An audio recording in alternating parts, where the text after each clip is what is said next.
দেখো এই অঙ্কটা করার জন্য এখানে বলছে দেখাও যে tan 36 degree plus tan 9 degree plus tan 36 into tan 9 equal 1। এই অঙ্কটা দেখার জন্য বিষয়টা হচ্ছে এই অঙ্কের ভিতরেই রহস্য লুকায়িত আছে। অঙ্কটা কিভাবে করা লাগবে তোমরা যদি একটু খেয়াল করো, এখানে 36 আর 9 এই দুইটা সংখ্যাই তো আছে। 36 আর 9 যোগ করলে কত? 45। tan 45 এর মান কত? 1।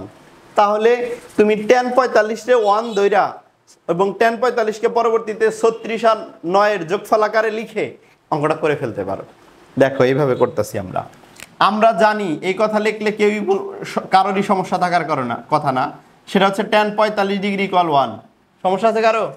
এখন tan 45 ডিগ্রিকে যদি আমরা এইভাবে লিখি tan 36 ডিগ্রি প্লাস 9 ডিগ্রি, তাহলেও কারো সমস্যা নাই।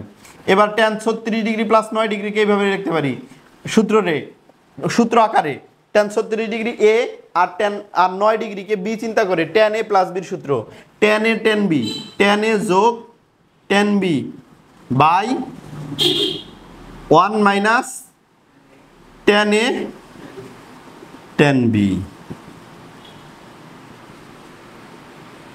এবার আমরা যদি কি করি আর গুণ করি তাহলে tan 36 degree plus tan 9 degree equal 1 minus tan 36 degree into tan 9 degree.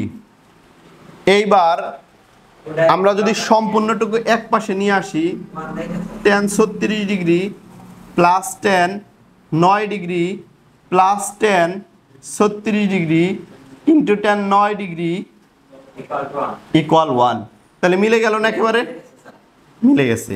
তাহলে দেখাইতে বলছিল না, আমরা এখন শুড লিখে দিতে পারি। এখানে আমি কয় নম্বর অঙ্কটা করাইলাম? 20, 19, 20, 21 তিনটা অঙ্ক একই রকম। তাহলে HW হচ্ছে তোমাদের 19 আর 21।